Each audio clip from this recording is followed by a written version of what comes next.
بسم اللہ الرحمن الرحیم. ناظرین، ہم آج آپ سے اردو میں مخاطب اس لیے ہیں کہ ہمارے جو مہمان ہیں الف خان شیرپاؤ صاحب، جو کہ پیشے کے لحاظ سے ایک صحافی تھے، لیکن آج کل یہ ایک سماجی شخصیت بن گئے ہیں اور تقریباً کافی لوگوں پر سینکڑوں لوگوں کو فوڈ پیکیجز پہنچا چکے ہیں اور پہنچا رہے ہیں. نہ صرف اس کرونا کی وبا کے وقت، اس سے پہلے بھی ایک یتیم خانہ ان کا پروجیکٹ ہے، مکانات بنا رہے ہیں. اور بس میں ان سے یہی پوچھوں گا کہ آپ نے یہ جو جذبہ آپ میں آیا ہے، اس میں کیا وہ محرکات تھے جو آپ کو آگے، کیونکہ آپ تو اچھے خاصے صحافی بھی تھے، ریڈیو دلبر، اے وی ٹی خیبر، اور کافی روزناموں سے بھی آپ کا تعلق تھا، اس سے کافی ٹھیک ٹھاک آپ کی انکم بھی تھی، نہیں کہ نہیں تھی. پھر آپ کو کیسے خیال آیا کہ آپ سوشل ورک میں، اور سوشل ورک بھی آپ اتنا صاف طریقے سے دیتے ہیں کہ کیمرے کے سامنے دیتے ہیں لوگوں کو، یہ نہیں کہ آپ کے اکاؤنٹ میں آتا ہے جیسے کہ لوگوں نے ایک فراڈ بنایا ہو تو میرے اکاؤنٹ میں بھیجو پھر وہ دیتے ہیں. تو یہ تھوڑا سا بتائیں اپنے ناظرین کے لیے کہ آپ کا آگے پروجیکٹ. یہ پہلے تو یہ بتائیں کہ ابھی جو کرونا کا یہ وبا پھوٹی ہے، اس میں تقریباً کتنے فیملیز کو آپ نے فوڈ پیکیجز دیے ہیں؟ جواد صاحب بہت شکریہ. اور آپ نے جس طرح کہا ہے کہ آپ پہلے صحافی تھے اور ابھی سوشل ورکر، میں ابھی بھی صحافی ہوں. میں وہی ریڈیو، وہی ٹی وی، اخبارات اس کے ساتھ کام کرتا ہوں. لیکن صحافت اور یہ سوشل ورک جو ہے نا ایک جیسے ہے. صحافت کا بھی دوسرا نام خدمت ہے. تو خدمت کو ہم نے ان کو ایک اور تصویر پیش کی ہے کہ صحافی یہ بھی کر سکتا ہے. جو آج ہم پہ جو عذاب آیا ہے، جو وبا آیا ہے، اس مشکل وقت میں میدان میں نکلا ہوں اور ابھی تک میں نے 800 سے زیادہ خاندانوں کو فوڈ پیکج دیے اور روزانہ کے حساب سے میں 100 بوریاں دے رہا ہوں. اور وہ بوریاں بھی درشل پہ دے رہا ہوں. میں لوگوں کی گھر جا کے وہاں پہ دے رہا ہوں. اور صرف میں نہیں، میرے ساتھ ٹیم میں ایسے دوست ہیں کہ وہ اپنی مدد آپ کے تحت اپنے تیل بھی لگا رہے ہیں. اور ایک اچھا صحافی اچھا سوشل ورکر بھی ہے. تو میں صحافیوں کے ذریعے جو جتنا میں کر سکتا ہوں وہ میں کرتا ہوں. اور دوستوں کو بھی کہہ رہا ہوں کہ یار اپنے علاقے میں آپ ایک لسٹ بنائیں، جو بھی حقدار ہے ان کو دے دے. لیکن آج کل یہ جو وبا ہے، اس میں ہر کوئی، چاہے وہ مزدور کار ہو، وہ ڈرائیور ہو، وہ چینچی چلا رہے ہو، وہ کوئی اور کام کرتے ہو، یہاں تک کہ تاجر بھی، وہ بھی حقدار ہے. لیکن ہم زیادہ تر بیواؤ، یتیم، یسیرو ان کا خیال رکھتے ہیں. اور اس کے ساتھ ساتھ وہ لوگ جو بیمار ہیں، جو معذور ہیں، ان کو سب سے پہلے لسٹ میں لیتے ہیں اور اس کے بعد دوسرے لوگوں کو بھی دے دیتے ہیں. تو روزانہ کے حساب سے 100 بوریاں الحمدللہ یہ اللہ کی مہربانی ہے. اور میں نے کبھی اردو میں بات کی نہیں ہے، تو آج آپ کی وجہ سے میں آج اردو میں بھی بات کر رہا ہوں. اور پنجابی بھائی جو اردو کے سپیکر ہے وہ بھی مجھے آج دیکھ لیں گے کہ الف خان شیرپاؤ بھی ہے. الف خان شیرپاؤ 17 سال سے صحافت کر رہے ہیں. اور صحافت میں ساتھ ساتھ جس طرح آپ نے کہا کہ ابھی تک میں نے 60 گھریں بنائے ہیں جو لوگوں کو میں نے ہینڈ اوور کیے یا ان کو ان کی چابیاں دی ہے. اس طرح میں نے 62 شادیاں کی ہے. ساتھ ساتھ میرا ایک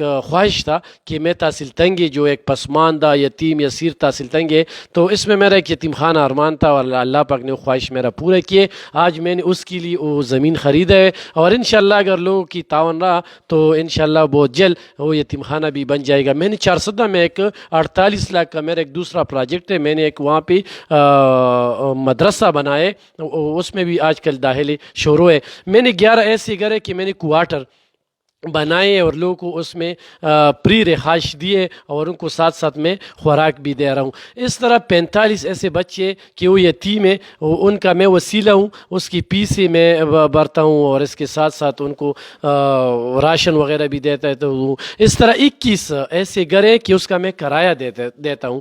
تو یہ اللہ کی مہربانی ہے اور میرا کام کلیئر ہے. میں سب کو یہی بات کہتا ہوں کہ یار جس طرح آپ مطمئن ہو جاتے ہیں تو اسی طرح میں آپ کو مطمئن کروں گا. آپ کا جو امداد ہے، جو تعاون ہے، اور یہ مہیر حضرات سے اپیل بھی کرتا ہوں. اور آج کل یہ جو چل رہا ہے، یہ میں نے رمضان کے لیے جو جمع پونجی کی تھی کہ اس وقت ہمارے ملک میں جو مہنگائی ہے تو رمضان میں بہت زیادہ رش ہو جاتا، تو اس سے میں نے اس کے لیے کوشش کی کہ میں رمضان میں لوگ کو راشن دوں گا. لیکن ہمیں کیا پتہ تھا کہ یہ اس طرح عذاب ہم پہ آئے گا. تو میں پہلے ذرا آ کے ان کو ابھی یہ فوڈ دے رہا ہوں. اس مشکل میں پوری 400 میں اگر کوئی فوڈ پیکج دے رہا ہے تو اسے وہ الف خان شیرپاؤ ہے. اگر میں یہ کہوں کہ الف خان شیرپاؤ عبدالستار ایدھی کے نقش قدم پہ ہے تو غلط نہیں ہوں گا، کیونکہ میں نے ایک بار عبدالستار ایدھی کا انٹرویو سنا تھا. کہتا ہے جیسے ہم انڈیا سے پاکستان آئے تو میں گلی میں کھڑا ہوا، میں نے ہاتھ پھیلایا، لوگوں نے دیا، میں نے اپنے گھر میں راشن ڈالا، اگلے دن میں نے جولی پھیلائی،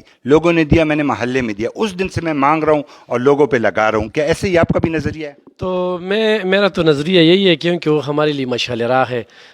ہم یہ نہیں کہہ سکتے کہ ہم ایدی صاحب بن جائیں گے، لیکن وہ ہمارے لیے مشعل راہ ہے. اسی راہ پہ چل کے آج صرف میں چارسدہ میں اگر مہراب سے تو Peshawar, Malakand division, Nowshera, D I Khan, Hangu, صوبے کی جتنی بھی ممند ایجنسی، باجوڑ، وہاں سے لوگ آتے ہیں اور ان کی جو ضروریات ہے وہ ہم پورا کر لیتے ہیں. اس وقت بھی ہم ایسے سینکڑوں مریض ہیں کہ ان کی علاج ہم نے جاری رکھی ہوئی ہے. اور دوسری بات یہ کہ آج بھی میں نے ایک جو غربت کا مارا ایک بندہ تھا، وہ کام کے لیے نکلا تھا، تو اسے کرنٹ لگے تو 1 لاکھ روپے اس پہ خرچ آ رہا ہے. تو ابھی میں نے اسپتال میں وہ داخل بھی کروائے اور آج وہ پیسے ہم لگا رہے ہیں اس پہ کہ اللہ اپنے بچوں کے لیے، اپنے ماں باپ کے لیے وہ ٹھیک کرائے.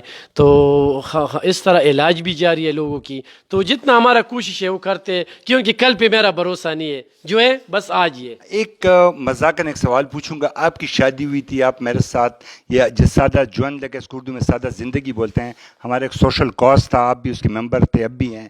تو آپ کی شادی بھی بالکل سادگی سے، پھر آپ نے کافی شادیاں اسی طریقے سے کرائی، کہ ایسا ہی عوام کو بتائیں. بالکل جی، میں نے جو یہ 62 شادیاں کی ہے، اور یہ وہ بھی آپ کا وہ سادہ زندگی کی وجہ سے کہ صرف نکاح ہے، ایک مٹھائی کا ڈبہ بس، اور کچھ بھی نہیں ہے. اور وہ جو عارضی نویس آتے ان کو 1000 روپے دے دیتے. میں نے جو شادی کی ہے، میں نے اپنے گاؤں کے علاوہ کسی کو نہیں بتایا. اور میں آج سب لوگوں کو یہ پیغام دینا چاہتا ہوں کہ جتنی سادگی کے ساتھ اگر آپ شادی کر لیں تو آپ گناہ سے بھی بچیں گے. اور یہ جہیز کا جو رسوم ہے، یہ ہم نے جو رواج بنائے، اس رواج کو ہم رد کریں گے. اور یہ سالوں سے ہم سادہ، آج ٹی وی کی اسکرین پہ ہمیں سادہ جن، تو اس طرح یہ سادہ جن جو ہے نا، یہ بہت دنوں سے ہمارا یہ سلسلہ جاری تھا. اور سب سے پہلے ہم نے اس پہ عمل کیے، تو اس کے بعد ہم لوگوں کو پیغام دے رہے ہیں. اور یہ آپ کی وجہ سے، یہ بھی میں آپ کو اس پہ داد دے دیتا ہوں. بہت شکریہ الف خان بھائی. میں اس شعر پہ اپنی یہ مختصر یا تفصیلاً جتنی بھی انٹرویو ہو گئی، لیکن مزے کی باتیں تھی الف خان شیرپاؤ سے. ایک گانا ہم نے سنا تھا جب ہم جوانی میں تھے، نہ بڑا نہ کوئی چھوٹا، سبھی ایک ہے جہاں میں. نہ بڑا نہ کوئی چھوٹا، سبھی ایک ہے جہاں میں، ہے وہی عظیم جس نے نئی شمع ایک جلا دی. تو یہ ہے الف خان شیرپاؤ صاحب. ان کا بہت بہت شکریہ الف خان شیرپاؤ صاحب. تھینک یو، مہربانی. السلام علیکم.